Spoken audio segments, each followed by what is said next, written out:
Hi everybody, this is Katrina Wilson from the Curriculum Department, here to provide you with an update on our ELA ELD adoption process. We have completed the steps of the adoption.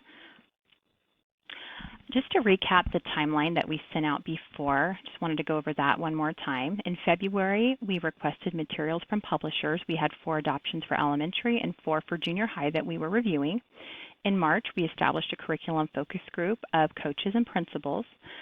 On March 10th, we had that focus group evaluate the 4 programs and identify the strongest 2 to be considered by the district. In the middle of March, we asked teachers to visit the curriculum lab and leave feedback using a rubric on the 2 programs. March 14th to 24th, we established our curriculum adoption committee. And then towards the end of March, we had publishers present to the adoption committee, and we were able to send some of the adoption committee members to visit some sites in Kern County where they had implemented the programs under review. And then on April 3rd, we had our curriculum adoption committee. That was a full day. That team met and looked at the 2 programs and made a final recommendation that would be presented to the board. And then on April 25th, we were able to get board approval on the recommendation from the adoption committee. So Steve and I provided some updates along the way. I'm just going to go more in depth to that last step. Going into the adoption committee that was established, we really tried to make sure we had a representative group across the district. The committee included 65 individuals. We had principals and academic coaches. We had at least 1 representative from each school site, representatives from every grade level, TK to 8. We also had special education coordinators, representatives from PBVTA, EL program specialists, and curriculum specialists. So it was a very thorough and complete group. So that group participated in publisher presentations. They were able to go and listen to the publishers discuss the curriculum and walk through some of the components, and you can see the dates and the publishers on the screen. We were also able to take some principals and academic coaches that were on the adoption committee to visit fellow districts that had adopted the programs we were reviewing. We looked at the Study Sync implementation at Rosedale Middle. We looked at the Wonders implementation at Granite Point. We looked at Benchmark at Subaru. And then we observed a demo lesson with Springboard in a classroom at Actis Junior High. So it was really helpful to visit these sites and ask questions and learn more about the pros and cons of each adoption. After that, we conducted our curriculum adoption committee. So again, on April 3rd, that was a full day. The committee analyzed the final programs for elementary and junior high.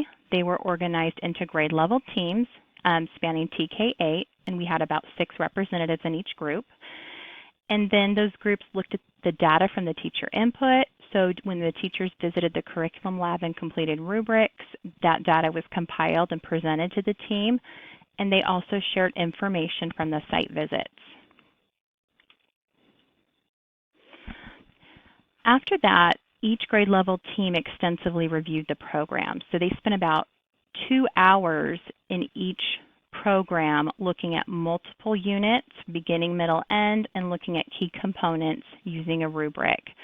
The focus was on evidence, so they kept notes on different components of the rubric, and we really asked for them to justify their recommendations. Each team reported strengths and weaknesses and needs for implementation by grade level, so every grade level was heard. And then at the end of the day, after both programs had been evaluated, the teams made their overall recommendations and rationale for adoption.